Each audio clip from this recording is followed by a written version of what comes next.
हैं। ठीक, तो अभी ये अर्थ आवर है, अर्थ माने पृथ्वी, आवर माने 1 घंटा। मतलब हमको 28 मार्च को है, ठीक है। ये क्या है, WWF ने एक प्रोग्राम शुरू किया था कि जैसे कोई भी दिवस होता है ना, कोई भी दिवस को मनाया जाता है, कोई भी क्राइसिस आ जाती है तब पूरे विश्व में, तो उसमें दिवस के रूप में मनाते हैं, चाहे पर्यावरण का हो, चाहे स्वास्थ्य का हो, है, चाहे जीव जंतुओं को बचाने का हो, चाहे जंगल को बचाने का हो। तो ऐसे ये कंसेप्ट लाए जो WWF ने 2007 में शुरू किया और ये अब चल रहा है। हम लोग तभी से कर रहे हैं 2009 से।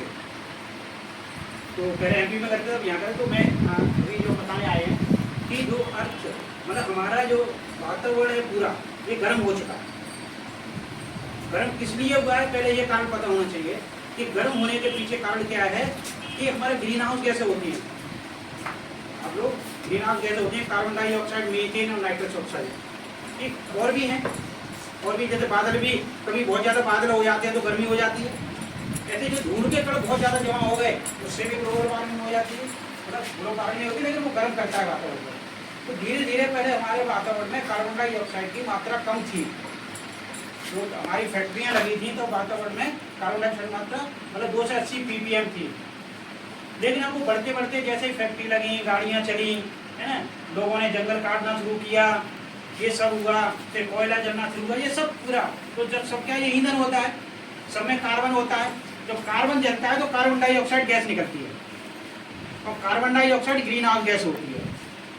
और जब भी जो भी कोई लिक्विड जैसे लिक्विड फॉर्म में है कोई गैस या सॉलिड गैस फॉर्म में है तो मीथेन होती है जो सड़ करके बनती है, जिसको हम बोलते हैं क्रूड ऑयल। क्रूड ऑयल है ना, जैसे पेट्रोल, डीजल और भी चीज़ें बनती हैं पेट्रोलियम प्रोडक्ट, तो वहाँ तो वो मीथेन वहाँ से उस एमिशन होता है या फिर मीथेन सड़ने से होता है, कोई भी चीज़ सड़ने से। तो ये ग्रीन हाउस वगैरह ने क्या किया है कि जो वातावरण जो यहाँ से जो सूरज की गर्मी आ रही थी, जो ग्रीन हाउस बनता है ना एक, तो वो जो आ रही थी, ठीक है, ग्रीन हाउस क्या करती हैं, कोई भी चीज़ एटमॉस्फेयर में होती है तो ये नीचे से सूरज की जो हीट जाती है वापस, तो वो उसको ट्रैप करती है, रोकती है। जब पहले कार्बन डाइऑक्साइड या दूसरी गैसें कम थी जो ग्रीन हाउस गैसें थी, तो वो कम रोक रही थी, तो हमारा एटमॉस्फेयर का टेम्परेचर मेंटेन था। औसत तापमान पहले होता था 14.5 डिग्री सेंटीग्रेड पूरे वर्ल्ड का। लेकिन धीरे धीरे क्या हुआ कि ये सब जब गैसें ज़्यादा बढ़ गई तो इसने गर्मी को ज़्यादा रोकना शुरू किया, तो पूरे एटमॉस्फेयर गर्म हो गया, तो धीरे तापमान 1.5 डिग्री सेंटीग्रेड और बढ़ गया, मतलब 15 डिग्री सेंटीग्रेड से ज़्यादा हो गया, लगभग 15.5-16 के बीच में हो गया। लेकिन कार्बन डाइऑक्साइड की मात्रा सब लोग जला ही रहे हैं, गाड़ियाँ कोई जो कम नहीं हो पा रही है पूरे विश्व लेवल पर, तो ये मात्राएं ग्रीन हाउस गैसें बढ़ती जा रही हैं, तो बढ़ती जा रही है, तापमान और बढ़ता जा रहा है। उसका प्रभाव ये है कि जो हमारे बादल बनते हैं समुद्र से, जो हमारी जो करंट चलती है ना, विंड करंट जिसको बोलते हैं, वो टेम्परेचर बढ़ने से जानते हो, टेम्परेचर जब भी बढ़ेगा कहीं का तो वो हवा ऊपर जाके दूसरी हवा को पुश कर दबाती है ना, तो वो घुमाती है उसको। तो ऐसे करके ये पूरा जो हमारा वातावरण पूरा जो पृथ्वी का ग्लेशियर, जैसे मान लो ग्लेशियर पिघल रहे हैं बहुत ज़्यादा गर्मी से, समुद्र का लेवल बढ़ रहा है, तो जब भी कोई समुद्र का लेवल बढ़ रहा है तो तापमान भी बढ़ रहा है और हवा का तापमान पहले से ही है, तो उसको साइक्लोन बनने की स्पीड बढ़ गई है। तुमको लगता है ना कभी कभी एकदम जैसे ठंड आ गई है, एकदम बारिश हो गई है, बीच बीच में कभी कभी एकदम बहुत सर्दी हो जाती है या बहुत गर्मी हो जाती है, ये समस्या इसी कारण से है। क्योंकि पहले जो तापमान जब कम था तो उनकी विंड जो स्पीड थी ना कम थी, तो कम तरह से बनते थे तो नुकसान कम होता था। अभी क्या है, बहुत ज़्यादा बन रहे हैं, तो ज़्यादा बनने तो नुकसान भी ज़्यादा होगा और स्थिति जगह जगह खराब होगी। तो बादलों का डिस्ट्रीब्यूशन उसकी वजह से खराब हो गया। जैसे सामान्य रूप से जंगल काट रहे हैं सभी लोग, पेड़ कोई लगाता नहीं है, पेड़ कार्बन डाइऑक्साइड को सोखते हैं, संतुलन में लाना चाहिए। हमारे कार्बन डाइऑक्साइड भाई हमने जितनी छोड़ी, एक आदमी मान लो 100 किलोग्राम कार्बन डाइऑक्साइड मतलब उसमें पूरे साल में, तो 100 किलोग्राम सोखना चाहिए ना। एक पेड़ जो है 20 किलोग्राम कार्बन डाइऑक्साइड सोख पाता है बड़ा से बड़ा, तो कितने पेड़ चाहिए उसको? 5 पेड़ चाहिए। 5 पेड़ कोई लगाता है नहीं, काट और देते हैं, तो वो एटमॉस्फेयर में कार्बन डाइऑक्साइड लगातार बढ़ती जा रही है, तो इसीलिए ग्लोबल वार्मिंग बढ़ती है। तो हमको क्या प्रयास करने हैं?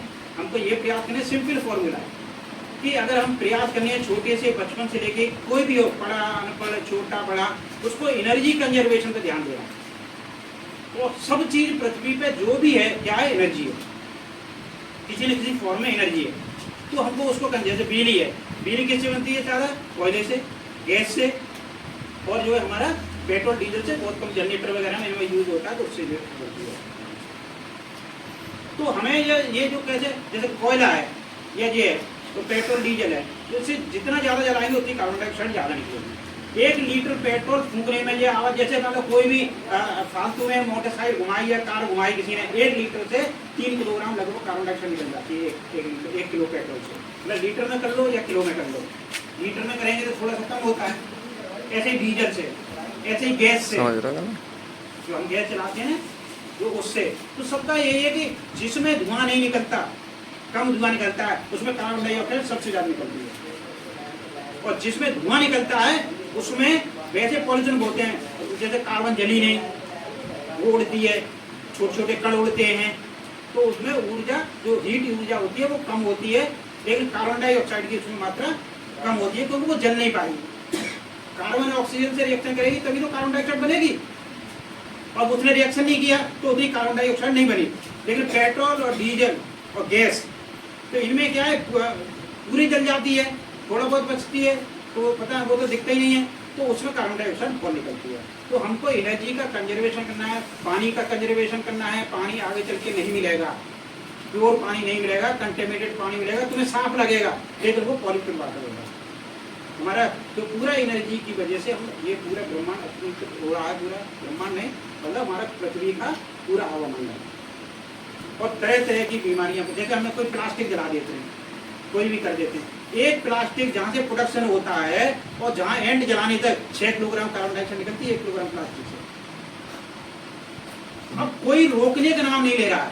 अभी कार्बन डाइऑक्साइड की मात्रा वातावरण में 425 ppm हो चुकी है। इसका पहला फर्स्ट लिमिट थी 350 ppm, लेकिन सेकंड लिमिट है 450। कोई कंट्रोल नहीं हो पा रहा है, तो कितना बची है 25 ppm। 450 के बाद में ppm के बाद में लगभग जो टेम्परेचर जो 1.5 बढ़ चुका है, तो 0.5 और बढ़ जाएगा, और 0.5 और बढ़ने के बाद में फिर स्थिति अनकंट्रोल हो जाएगी। और इसके लिए 5 साल लगेंगे। 5 साल में क्लाइमेटिक स्थिति इतनी बुरी हो जाएगी, समझ ही नहीं आएगा कि होने क्या जा रहा है। क्योंकि कंट्रोल तो हो, कंट्रोल के प्रयास तो करें। जैसे हमने आप लोगों को बोला कि जो भी कॉपी किताब यूज कर रहे हैं उसको आपको कबाड़े में नहीं फेंकना है, जलाना नहीं है, और जो पूरा उपयोग करके जब कचड़े वाला या कबाड़े वाला आता है उसको बेच देना, फेंकना नहीं है, आग नहीं लगानी है उसको। अगर हम कचड़े में आग लगाएंगे, सब करेंगे, तो क्या होगा, फिर वही कार्बन डाइऑक्साइड निकलेगी। और हमने स्कूलों में देखा है बहुत कागज फटे हुए मिलते हैं, और एक कागज बनाने में 5 लीटर पानी लगता है। 1000 किलो कागज बनाने में 20 पेड़ कटते हैं, 18 से 20 पेड़ काटे जाते हैं। अगर सबको नया कागज चाहिए, सबको आग लगानी है, तो जंगल कटेगा। तो हालांकि काफी ऊर्जाओं पर काम हो रहा है जो देश कर रहे हैं, जैसे हमारे सोलर एनर्जी पर बहुत काम हो रहा है। तुम्हें पता लग रहा होगा कि अभी जो ई ब्रांडिंग चल रहा है पेट्रोल में, एथेनॉल मिला रहे हैं पेट्रोल में, वो भी इसी के लिए कि कैसे भी प्रदूषण को कम कर सकें। अभी एक हाइड्रोजन का ईंधन और खोजा जा रहा है, उपयोग होने लगा है, कम हो रहा है, महंगा है, टेक्नोलॉजी नहीं है अभी सभी के पास। तो उससे हाइड्रोजन जब चलेगी तो उससे CO2 नहीं निकलती है, तो उससे प्रदूषण की कम सोच रहे हैं। इलेक्ट्रिकल व्हीकल ला रहे हैं, इलेक्ट्रिकल व्हीकल से बिजली से चार्ज होगा तो पॉल्यूशन तो होगा, लेकिन इस तरह नहीं होगा जिस तरह से पेट्रोल और डीजल से होता है। तो उसमें इसमें वेस्टेज बहुत होती है। उसमें क्या सीधा मोटर लगा है, बिजली जितनी है उतना यूज होगा, उसकी एफिशिएंसी आ जाएगी तो प्रदूषण कम होगा। तो हमें अपने हर लेवल पे, हर स्तर पे आपको ये प्रयास करना है कि हमें फ्यूचर बहुत खराब है, ये ध्यान रखना। और हमारे देश में जो मैडम बताएंगी, थोड़ा सा 2 मिनट लेंगी वो, तो उसकी वजह से हमारे लोगों का जो मानसिक स्थिति, शारीरिक स्थिति बहुत वीक हो चुकी है। प्रदूषण जो प्लास्टिक पॉल्यूशन का प्रदूषण, ये हमें समझ में नहीं आ रहा। हमें लग रहा है हम सही है, क्योंकि जो बचपन से जैसे लगता है ना, तो हो सकता है कि यही फिट है, लेकिन वो एक्चुअल स्थिति है नहीं। तो ये ग्लोबल वार्मिंग हो गई, 28 तारीख को है मार्च में, लेकिन ये डेली प्रैक्टिस से आनी पड़ेगी, क्योंकि एक दिन की प्रैक्टिस से ऊर्जा नहीं बचेगी। कि हमने बोले 28 को करना, 28 क्या बचेगा, कुछ नहीं, कितना बचेगा। तो हमें डेली पानी बचाना है, खाना बचाना है, पेपर बचाना है, पेड़ बचाने हैं, पेड़ लगाने हैं, साइकिल का उपयोग ज्यादा करना है, पैदल भी चलना है थोड़ा बहुत। चूल्हे में खाना बनता है तो वहाँ लकड़ी उतनी जलानी है जितनी में आवश्यकता है। क्योंकि 1 किलो लकड़ी जलाने से 1 किलो ही कार्बन डाइऑक्साइड निकलती है, बल्कि ज़्यादा। कंडा जलाएंगे तब भी वही है, लकड़ी जलाएंगे तब भी वही। तो हमारी स्थिति क्लाइमेट चेंज की वजह से देखो कुछ ही देशों को फायदा होने वाला है, जहाँ पे बहुत ज़्यादा तापमान कम रहता है, माइनस में रहता है, उनको फायदा तो वो कह रहे हैं नहीं ठीक है। लेकिन हमारा भारत हुआ और ये चीन हुआ, पाकिस्तान हुए, नेपाल हुए, बांग्लादेश हुए, जो एशिया के कंट्री हैं बहुत सारे, ये बहुत बुरी स्थिति में जाएंगे। Delhi one of the best example. तो तुम देखो ना, ये अभी जब बाढ़ आती है तो कैसी आती है, संतुलन नहीं होता ना उसका, एकदम आती है। तो गांव के गांव बह रहे हैं ना अभी पहाड़ी एरिया में, तो पहाड़ी एरिया में क्यों बह रहे हैं? बादल तो बहुत बनेंगे समुद्र से, समुद्र का तापमान बढ़ा हुआ है, एयर का तापमान बढ़ा हुआ है, तो साइक्लोन भी बनेंगे ज्यादा और वो भी बढ़ेगा। तो क्या वो बादल ज्यादा बने, एक ही जगह बरस गए तो आगे बह गए सब।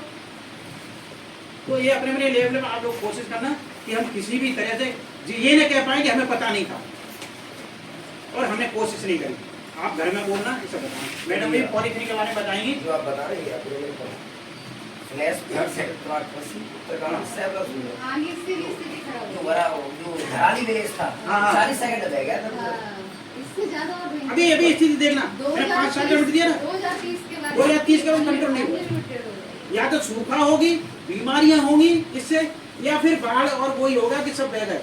अभी भी बाढ़ आ रही है फॉरेन के कंट्रियों में, भयंकर बाढ़ है, उनकी स्थिति बहुत खराब है, बाढ़ से बहुत खराब स्थिति है।